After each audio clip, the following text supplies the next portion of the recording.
Welcome back to Everything Money. We are happy you joined us today. We are talking about Advanced Micro Devices, AMD, the chip company. We will look at the financials and fundamentals using our software. We'll show you how in this video. We will take these financials and translate it into a stock price and tell you exactly what you should be paying using our stock analyzer tool. And if you're looking to trade AMD at a quicker pace, you can join Mo at the end of the video. He will show us the trending charts and see if you want to trade this using engulfing candlesticks, yada, yada. We'll show you all of this. But first, who are we?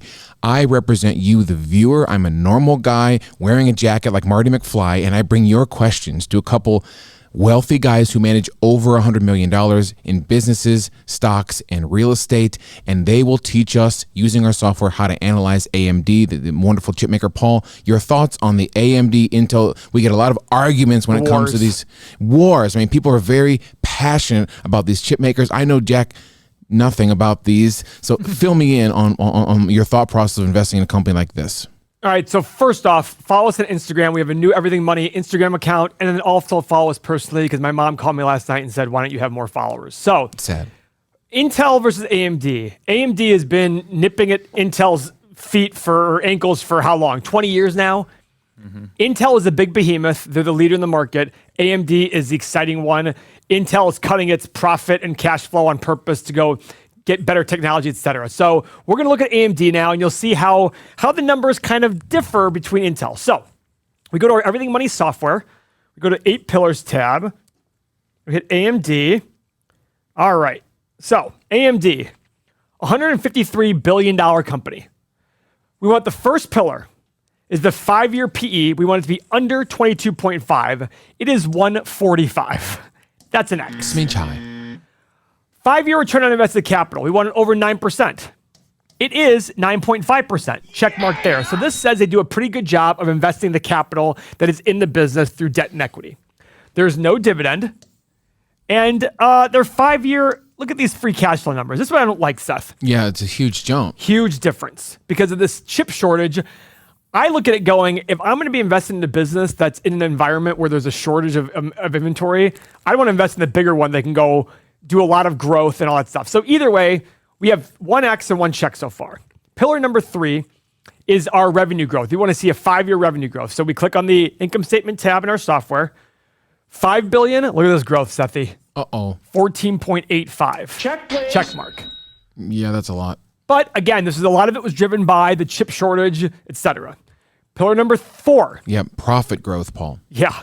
They went from losing $66 million to making $4 billion last year. This company had losses and profit. Oh, look at this. This is insane. They were rough until 2018, was it? Oh, yeah. Did you see their chart, by the way? Have you seen their chart yet?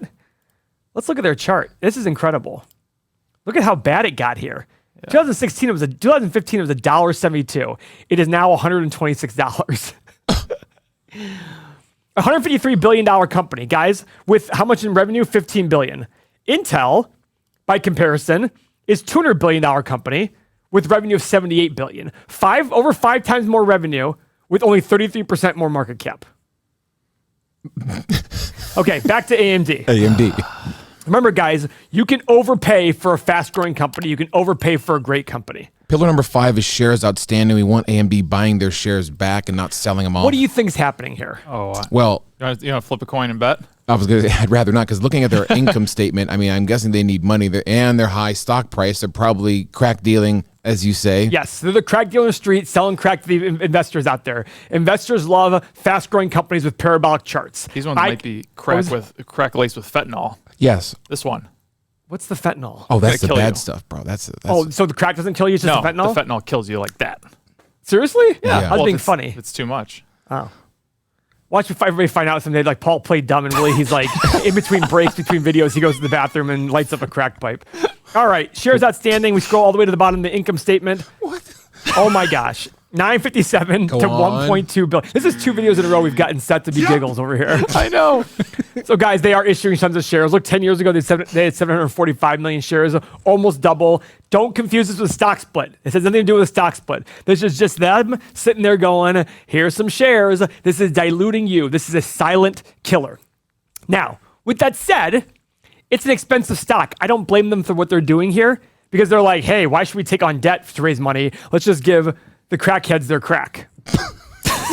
Stop it. Pillar number 6 involves the debt, Paul, and they need. So in a recession, I can't even talk anymore. Go ahead. In a recession, everything money we is want to look brought at. to you by Dare. My kids love Dare Mo. Do they really? You know, There's a great line from the movie Love Actually when they go. They're interviewing the guy. They're like, hey, what's it like being famous? Something like he goes, kids. Oh, they're asking for advice. Kids, don't buy drugs. Become famous and people just give you drugs or something like that. It's a very funny line. I laughed pretty hard. my kids love Dare. Do they really? And because my mother is a huge smoker, they're very much against. I'm not telling them to be anti-drug, but like they can now see the ramifications. You know, like hell, we walked the Vegas Strip with them. They can certainly see the ramifications of drugs. So, anyway, All right. So anyhow, we entered a sad tone here. We're back to AMD. So what we're doing here, guys, is companies with low debt are going to stick around much longer during recessions, and that's our goal here. Great companies, if they have too much debt, can go under because the debt is unbearable when times are tough. So what we do, we go to our Everything Money software, we go to the 5-year average free cash flow on the main page. Let's call it $700 million. Multiplied by 5, that's $3.5 billion. We want their total long-term liabilities to be under this number right here. Where do you find those? Is this under income or No, balance? we go to the balance sheet here at the top of our software. We scroll to the very, very bottom. Oh, wow. I was floored. $450 million. Wow. They've paid down a lot of debt in the last 10 years. Look at them last go. 10 quarters. This is quarters now. Wow, so that's a check mark there, guys. Okay. Now, guys, keep in mind, this is a lot of work, right? In a few steps, I will show you how our software does all the work for you. Yeah, this is too confusing already, Paul. Well, it's not confusing, it's just a lot of work. Pillar number 7 is free cash flow growth. They need that free cash to buy back shares, to make acquisitions, to invest in themselves. You know this. Yes, so we go to the cash flow statement. Cash from operations less capital expenditures is your free cash flow. They use the free cash flow to buy back shares, pay down debt, pay dividends, make acquisitions, and reinvest in themselves. Those 5 things. Yeah, I just said all that. Keep going. Now, we added this line as part of our software to make life easier for you. I do love this line because doing the math is... Oh, it's insane. Remember we used to do it all the time? Live. Go to our first videos, guys. I'd be like, Seth, take your calculator out. He'd be like, oh, God, I hate doing this. And then he'd muff up the numbers. And then in my head, I'd come up with a more accurate number. You specifically created this line to replace me, Paul. Yes, exactly. And all you need to do is get a... AI is replacing me like Terminator 2, Paul. Yeah. So 5 years ago, they had a negative $223 million in free cash flow. Last year, $3 billion. Yeah, that's a pretty check good, mark. yeah. Now, our final metric. Check, please. We want to come up with some sort of value for AMD. So we take the 5-year average free cash flow number of $693 million, multiply it by 20. This is a multiple of free cash flow. Faster growing companies should have higher multiples. 700 million times 20 is $14 billion versus what it actually is, which is $150 billion. Come on, the market cap of $14 billion. I mean, listen. Even on last year's free cash flow of $3 billion, it's still selling for 50 times free cash flow.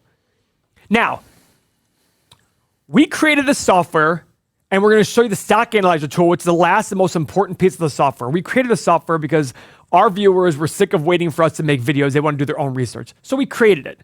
You get everything here as part of our software. Plus, you get it on your phone. This all fits in the mobile app, which is out right now.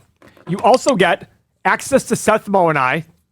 You also get daily exclusive content. We post 2 or 3 videos a day only for our subscribers.